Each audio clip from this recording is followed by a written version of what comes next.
deux discours qui représentent l'ensemble des Français. Vous évoquez le débat, il y a un débat étrange qui est apparu ces derniers jours. On dit il, on dit elle. Est-ce qu'on doit dire aussi yel, comme le propose le Robert? Que pensez-vous de ces pronoms nouveaux qui pénètrent la langue? Et certains dans votre gouvernement s'y opposent, et d'autres s'en réclament et ils trouvent ça favorable. Ils sont favorables, pardonnez-moi. On a toujours été clair depuis le début de ce quinquennat sur notre position sur l'écriture inclusive. On a pris une circulaire dès le début du quinquennat pour dire... Entre Madame Elisabeth Moreno... Mais la position du gouvernement, elle est claire.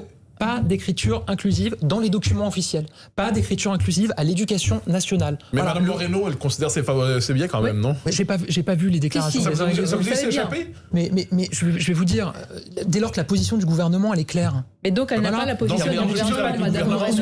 On n'utilise pas l'écriture inclusive dans les documents officiels, dans l'éducation nationale. Il y a une position qui a été clairement exprimée. Attendez, au-delà de l'écriture inclusive, puisque derrière l'écriture inclusive, ce qu'on essaie de dire, c'est qu'il y a des théories ou des idéologies. Par exemple, le YEL, Mme Moreno défend et trouve que c'est une avancée. Est-ce que pour vous, non, au contraire, vous dites qu'il faut sanctuariser la langue française et que ce ne faut pas... Mais non seulement je vous le dis, mais c'est ce qu'on a fait. Encore une fois, en prenant des textes très tôt, il y a plusieurs années maintenant, et qu'on fait appliquer. Vous ne trouvez pas de YEL ou de je ne sais quoi dans des documents officiels, dans des documents de l'éducation nationale. Évidemment, on a une ligne qui est très claire, qui est appliquée.